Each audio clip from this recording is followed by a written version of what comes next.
All right. Welcome back to the Giant and the Jet podcast. It is April 2nd. It's been a while since we've done one of these, just us, like we were just talking about. We've had a lot of guests. We did a baseball draft one. And then before that, I actually don't even remember the last time we did just us. But anyway, baseball season fully underway. NFL draft is in like 3 weeks Yeah, coming up. we'll do a big special for that one. Yep. And then March Madness full effect.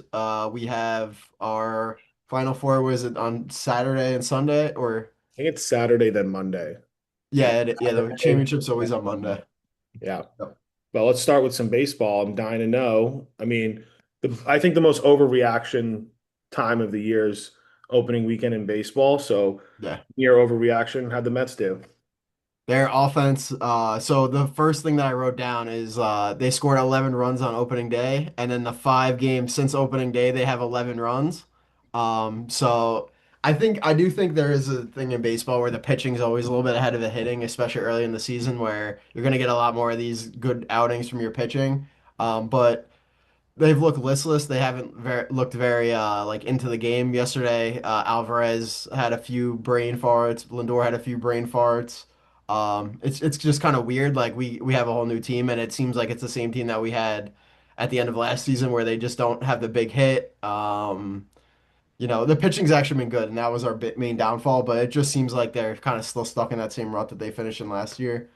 Um, Outside of Soto and Luis Robert, he's just swinging at everything, which is weird. Yeah, he's just going crazy right now. Yeah, his at bats are just like he just wants to get a hit. He doesn't care about walking, taking some pitches. He's just trying to swing. Lindor off to a slow start. He has 3 hits on the season so far. This is typical too. He does this Yeah, every year. does this. But it's just kind of weird. He has 3 hits and all of them have been triples, which is like That was weird. And then Polanco, our first baseman, has been DHing because he hurt his Achilles. So we already have an Achilles issue early in the season, which isn't great to see. And then Semien, the guy who we traded Nimmo for, just looks awful at the plate, which I know it's early overreaction, but his past 2 years haven't looked good either. So it's kind of concerning. He hasn't picked it up. And then pitching, like I said, has looked good. Peralta, our new guy, is his 2 starts have been pretty good. The first one against the Pirates, he got tagged a little bit, but his most recent one was fine. And then Senga, McLean, Holmes, and Peterson are all solid pitchers. They'll give you 5 to 6 innings, 2 to 3 runs pretty consistently, which is all you could really ask for. And then I think just bigger picture. So like thinking about the season, I think Mendy, our manager, if they don't do well, he's probably gone. And then this Stearns, we give him a lot of money for a GM. He changed the whole team completely, and I think heads are gonna roll. I mean, I don't know if they'll fire him, but I think heads are gonna roll at least in some department if we miss the playoffs again this year. So Do you think way your too Mets, early to be tough. do you think your What's Mets up? even makes it to the All-Star break? If let's say you guys are like 9 games below 500, I don't think he makes it mid that far. June. Okay, you think he's like that much on the hot seat? Yeah, which is crazy. I mean, they made I know it's already 2 years ago now, but 2024 they make the NLCS, and last year they did choke. But I don't know. I just think with the payroll we have, there's just so much pressure on the manager to make all the right moves and have a winning team, what you expect when you have the second highest payroll. So New York Giants had the coach of the year, and now he's fired. Like yeah, it goes fast, especially in New York. It's it it's does. it's kind of crazy. Like I feel like other organizations, like remember how long not Marvin Harrison, Marvin Lewis was in Cincinnati? Like some other coach can be in an organization for 20 years, and you're just like, that's stability. But in New Yeah, York, hey, your payroll's, I don't know what it is. Let's say it's over $300 million. Yeah, this isn't the A's. You have to win. Like yeah, paying these, your lineup 1 through 3 is getting paid this year. I don't want to exaggerate, maybe $140 million. yeah. That's you have to win. That might even be over for the A's. It's probably less than that. No, I'm saying your top 3 players, Oh, your lineup, yeah. Soto, Lindor, and Bo, I think are getting paid over $140 million this year. I think it's more than that. Yeah, Yeah, that's yeah, that's yeah. crazy. So Yeah. yeah, you got to win. Are the Yeah. And I think just also back on the Bengals too, like you said, like imagine if this guy Taylor was the coach of the Jets or Giants. They had Burrow, they had T. Higgins, they had Chase, and they missed the playoffs 2 years in a row. Like 2 years in a they're row. Yeah, they'd be done. they'd be done.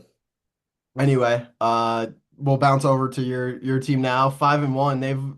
Their pitching has been absolutely dominant. So I just want to hear so far what you've thought. Yeah, I'm not going to overreact. I don't plan on being in a bad mood to the Yankees until August. I'm going to try to keep it pretty level-headed pretty much all the way till August. What I'll give my update on is the pitching, which for some reason AJ and Orlando were kind of disagreeing with me. I said, and we don't even have Cole or Rendor right now. Will stand by. I think they're the best pitching rotation in baseball, and especially when we get those two back, I think we definitely will be. No. Uh, they can't hit against us.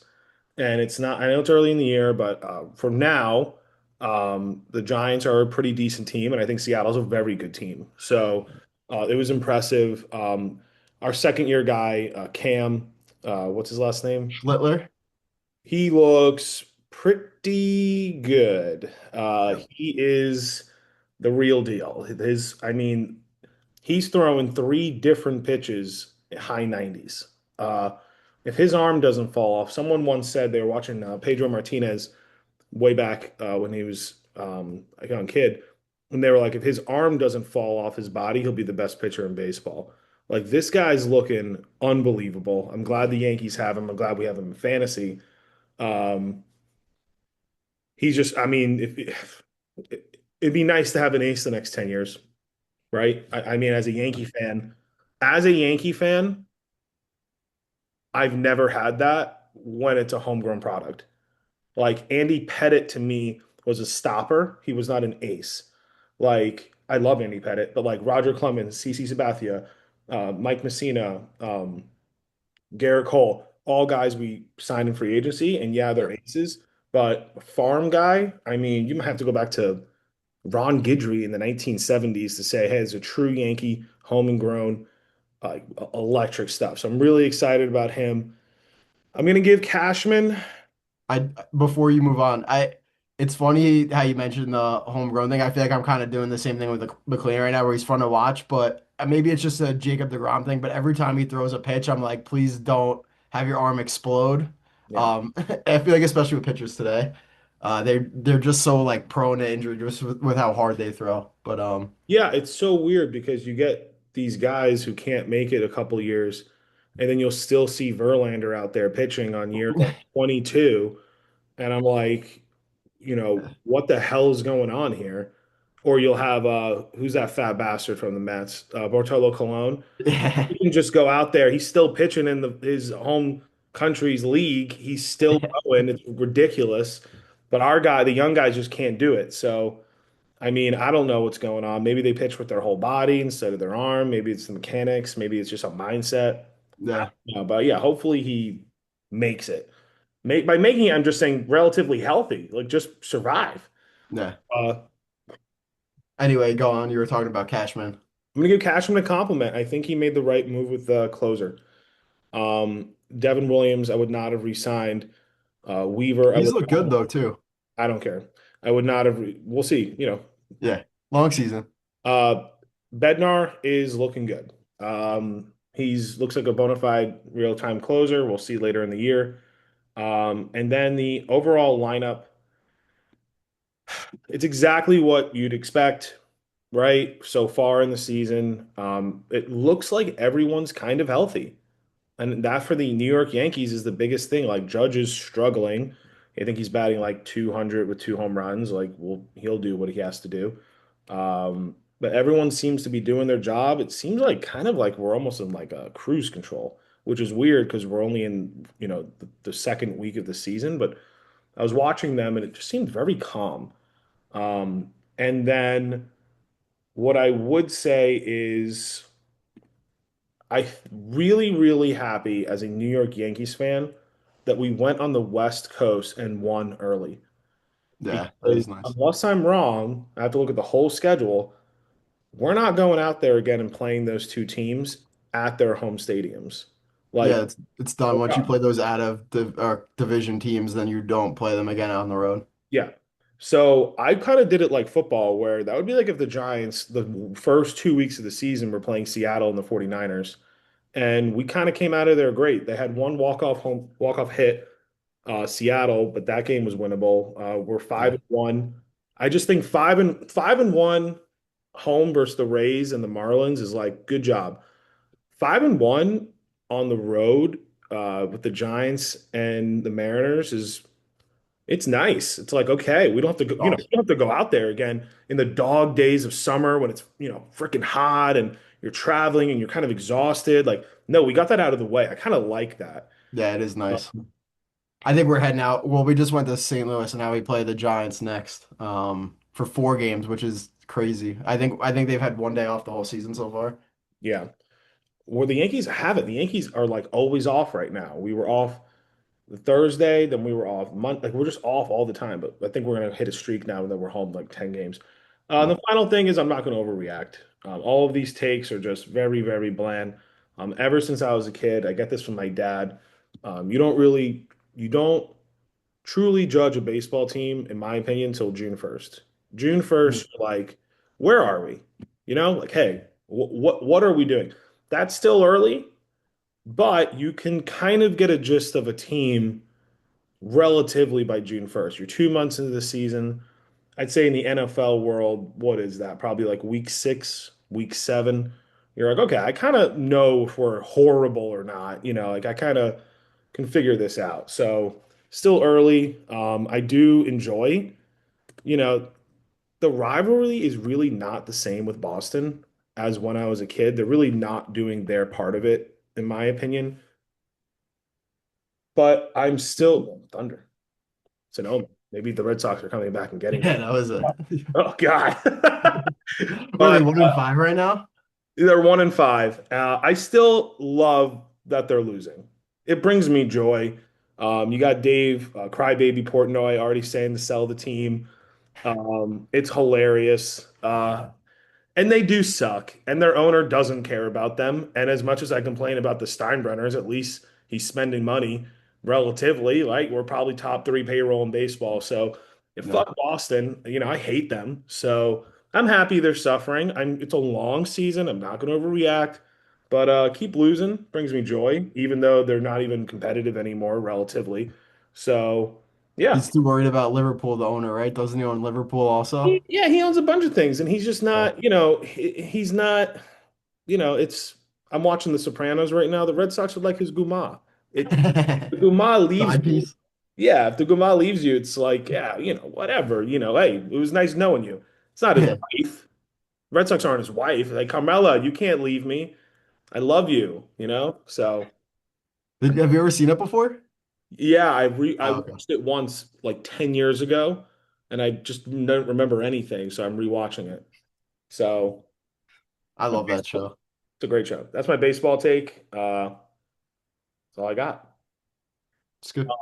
I had one NFL take because I just think it's so Yeah, because you posted like freaking 3 times on our easy. Instagram. God, I did that for you. I was like, I clicked through it once. I'm like, all right, whatever. And then I kept seeing the same thing. I'm like, what is he fucking doing? I'm doing that literally to see if you saw it. So on Instagram, I try to be really biased. I hope you notice. I try to put Met stuff and Jet stuff and the Yankees and but then I saw that and I just kept putting on the story. I was like, maybe Bob will get annoyed by this.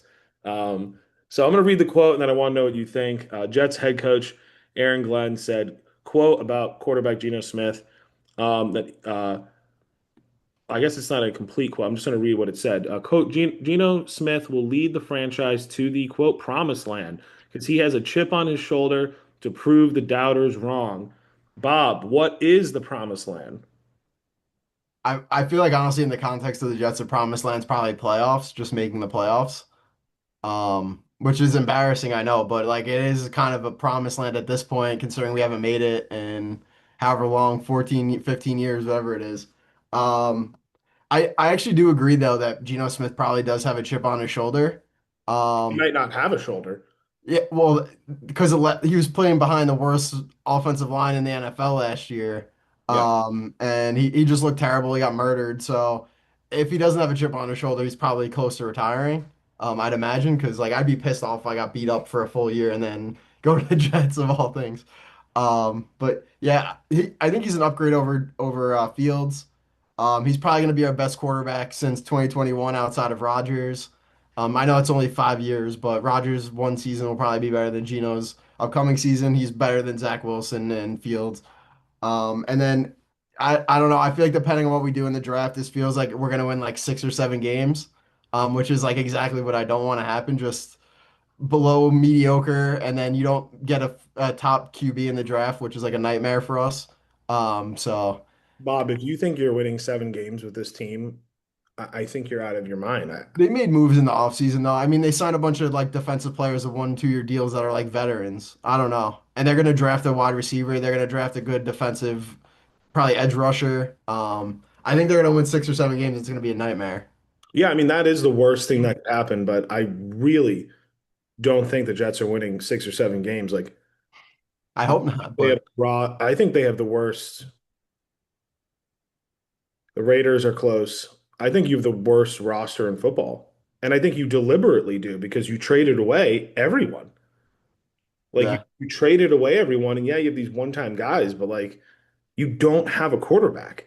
They're all guys that need to prove themselves though. They're gonna be put. I don't know. Geno was good before the Raiders. I mean, not good. He was like an average quarterback before the Raiders last year in Seattle. Saying that the promised land is, I think the promised land that this coach is not being fired. Yeah, I think he's gonna get fired, especially if they. I mean, honestly, I'd rather fire him if he won 6 or 7 games than if he won two. If he won two, keep him. If we won 6 or 7 games, fucking get him out. I don't, there's no way the Jets win more than 4 games unless I like yeah, Miami's horrible and you can they're get gonna be. there. Um, Who's Miami gonna start? Quinn Ewers? Who they? Oh, they signed Malik Willis, Miami which might is be a great. worse roster than the Jets. Yeah, Um, Cardinals. I don't know. They got two really good wide receivers. They got Michael Wilson, Marvin Harrison, and McBride. I mean, Yeah.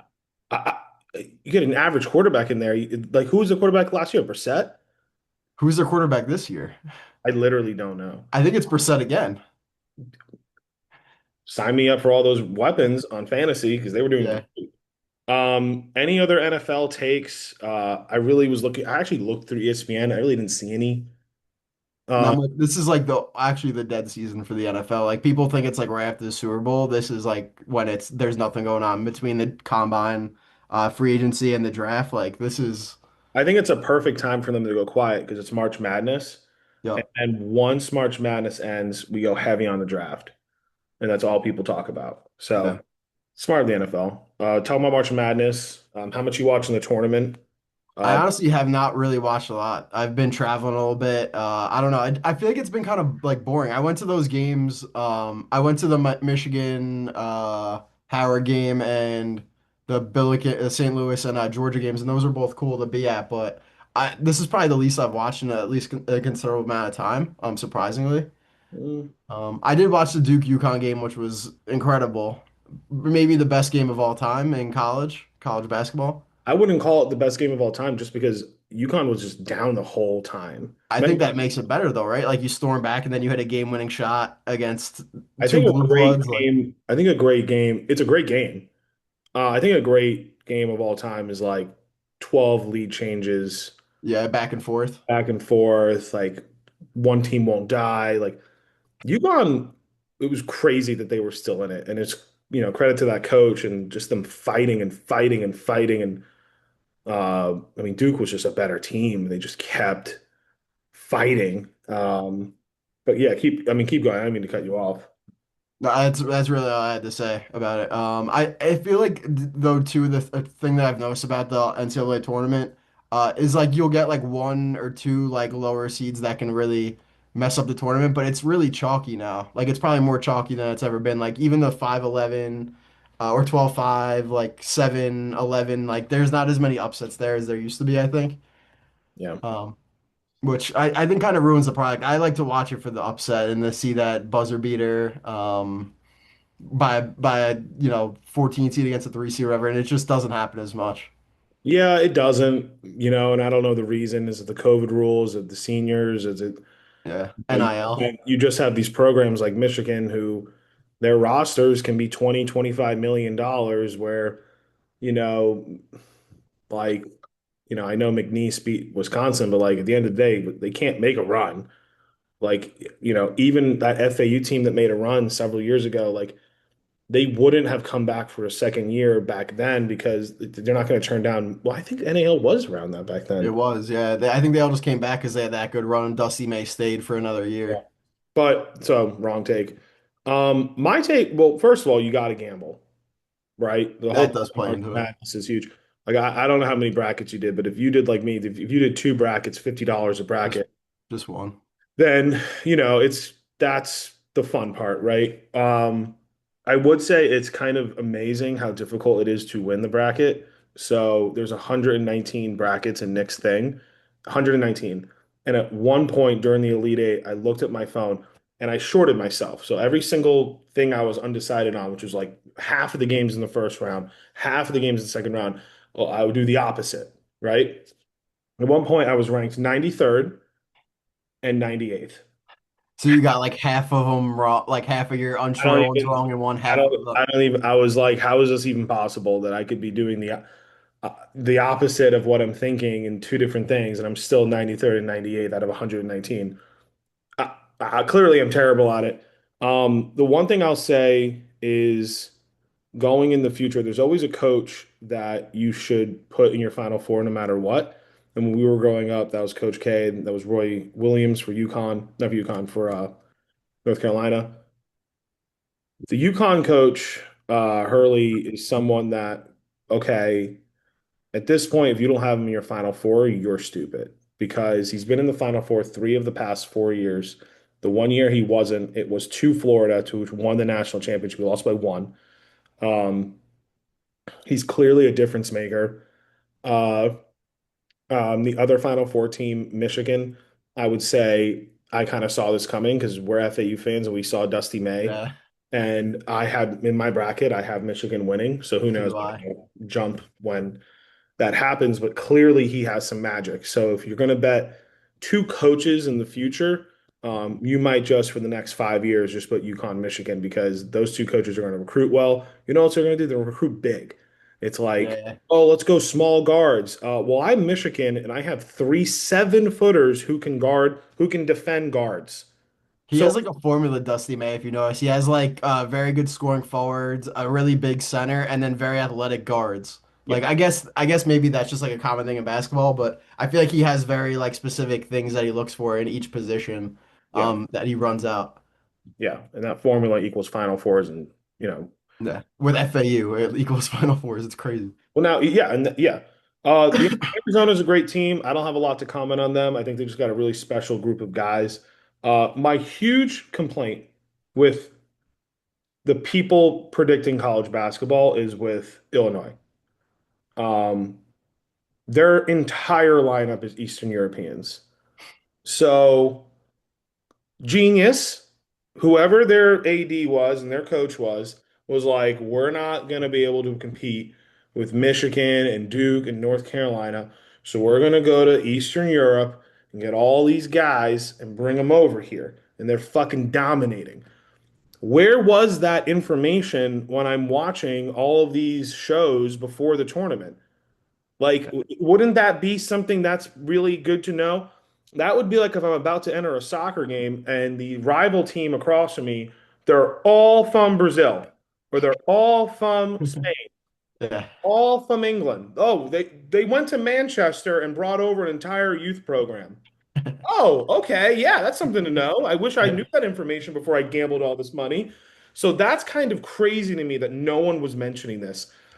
Also, if that team wins, that's going to be a huge, I don't want to curse as much. That's going to be a huge problem for these young kids in America because all of a sudden it's going to be like soccer, and all these coaches are going to end up going to these foreign countries and plucking players who know fundamental basketball and how to shoot instead of these AAU kids who can just drive and shoot threes. So keep an eye on that. I was informed about that. I did my research. Kind of crazy. No one talked about that. Whatever. Um, Hack the system. They probably either go to like their professional league in like Serbia or whatever and make like, $100,000 a year, or you go to Illinois and you get paid $1 million a year to yeah, play. even if it's like, hey, we'll give you $250,000, come to America, and we'll give you a 4-year degree. And then Yeah. they're not going to go one and done. because they're going to stay there 4 years. So now you're probably going to have men, like fucking 25-year-old men. So, fun fact, if you're going in the future, if that team wins. Predictions, I know you haven't watched too much, but predictions on your Final Four. Who do you think wins? Uh, I I don't know if I'm gonna take Illinois against UConn. Oh, I feel like that comeback takes a lot out of you. I mean, their coach is great, like you said, but I'm going to take Illinois, and then give me Michigan. Obviously, I definitely have a favoritism for Dusty May. I purposely went to that game that they played in Buffalo just to see him and their team, and I have a bet on them winning the national championship. So I'm obviously going to take them uh, over Arizona. okay. So Illinois beats UConn, Michigan beats Arizona, Michigan wins it all. Yep, Okay, I would say I think UConn's going to win this game. Um, just because I just don't think they're going to be nervous. I think they're going to come out like animals now that they beat Duke. Duke is a really good team. yeah, And then I think Michigan will beat Arizona. And even though Arizona is really good, I'm going to agree with you that Michigan is a champion, um, which I did pick in my bracket. So nice. Um, almost the same picks. One off. our worst takes of the week. I don't feel like talking about the Knicks. What I will say about overall basketball is the playoffs are coming. I do enjoy playoff basketball more than the regular season, so I'm looking forward to that. Luca just had a historic month. He scored, I believe, 600 points in the month of March, which only 10 players have done. I believe the last one to do it, I could be wrong here, but I read a stat that it was Michael Jordan in 1987. All the other people were like Will Chamberlain and like all the so really cool stat. I think he's shooting a lot, but still a cool stat. Give me your Sabers talk, and then we'll do worst best takes of the week. So 5,473 days later, it will finally come to an end. It looks like the drought is over. I have the game on right now, actually. They either win 2 points or the team that's, I don't know who it is. It might be Senators or the Blue Jackets. If they lose, it's officially over. The drought's over. I've been looking forward to this day for Right? a while. If they win tonight, it's over. Or if I think tomorrow, if a different team loses, it's over. But just like reading social media on it's been funny. Someone made like an iceberg of all the moments in the drought because it's just been, terrible, terrible times, terrible management, and everything. Just some funny moments. So when they were tanking for Eichel, the fans were going raucous after they'd lose, and the players would be like all upset. Eichel forcing himself out. He wanted to get a surgery, and the team was like, "No, you can't get that surgery." So he's like, "All right, trade me." He ends up winning a Stanley Cup, becoming a top five player in the league, probably. Fans tracking when players had sex based on when their wives gave birth. So like one of our captains, uh, his wife gave birth 9 months after he like went on like the injured reserve to end the season. So it was just a funny moment. The fan had like a whole tweet about like you had sex on this date after you got injured. You're okay to have sex, but you can't play. And then just countless GM and coach after GM and coach that was clueless. I'm excited to put this era of Sabres hockey behind us. Hopefully, we start becoming at least like average, consistent team. Like just make the playoffs once every couple of years. And I did cave and I bought tickets to every playoff game.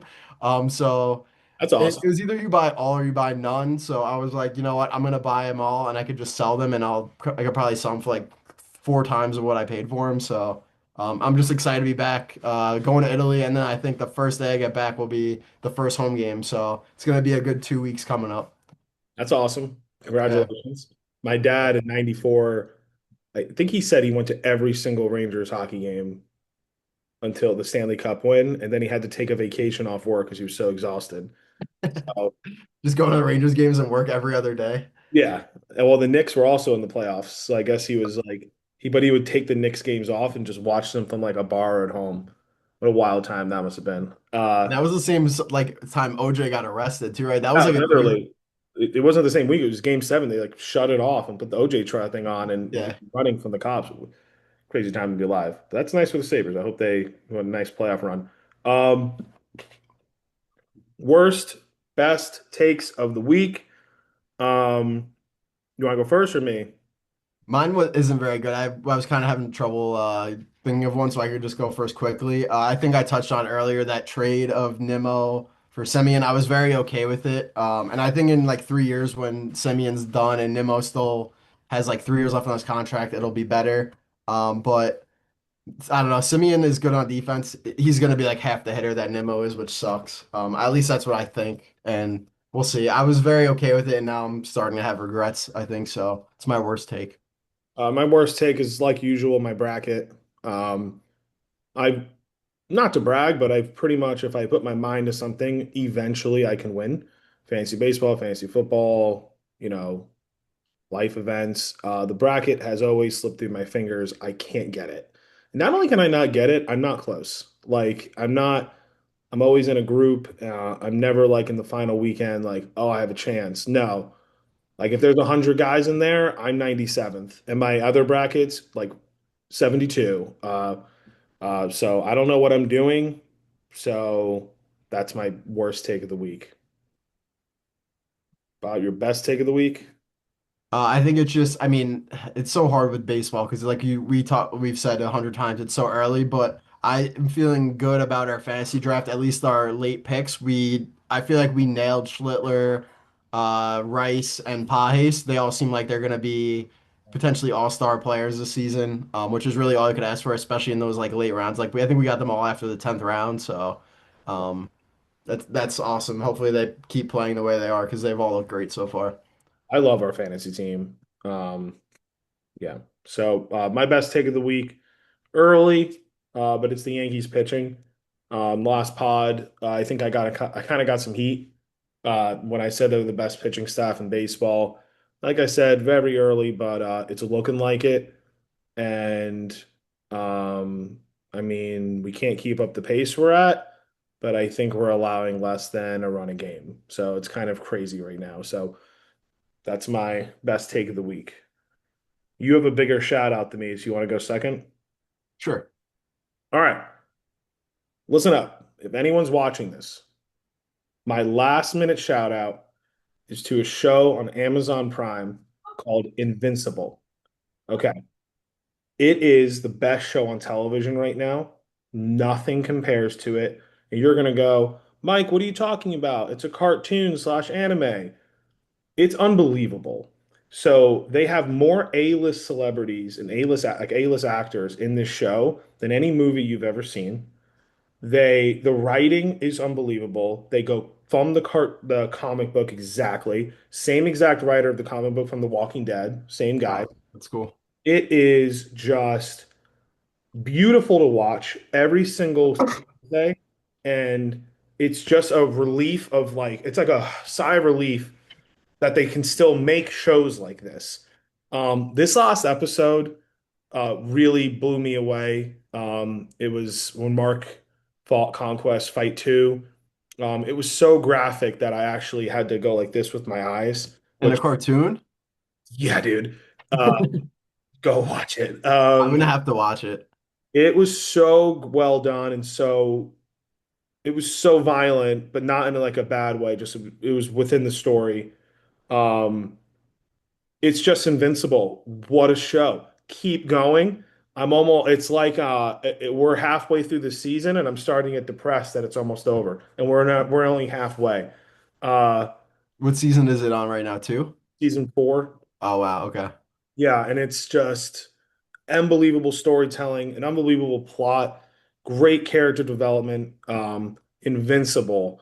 Amazon Prime. I feel like I'm a spokesperson for Amazon Prime right now. It's worth it. Uh, that's my last minute The shout out. Boys is coming out soon too. Next week. Yeah. Amazon Prime, they got something going on here. They Yeah. Have you watched? I'll get to my point in a second. Have you watched Gen V though? I feel like you have to watch that to get the next season of The Boys because I've watched all the seasons of The Boys, but I haven't watched a season, the second season of Gen V yet. I haven't, and according to Nick, it's not important. All you need to know is they discovered the virus. The virus that like kills the soups or something. Okay. That's it. So Okay. there's That's a all that matters. where did the virus come from? The backstory is that. Okay. So you don't need to watch all those characters. It kind of sucks. Yeah. I think I watched like one episode, 2 episodes, and I was like bored the whole time. Anyway, my shout out of the week is I'm going to Italy on Tuesday. Shout out to my girlfriend Kara's father. He retired from his job of a long time. I don't know, probably like 30 plus years. So he's treating us all to it. We're going to Rome and Florence. Got tickets to a Roma soccer game, which will be cool. I love going to soccer games when I'm in Europe. Nothing like it. And yeah, just looking forward to it. Gonna be off the podcast for a couple of weeks, so you'll have to find a replacement for me. But I think it's worth it to miss the podcast to be in Italy. So Yeah, that's not a question mark. Congratulations.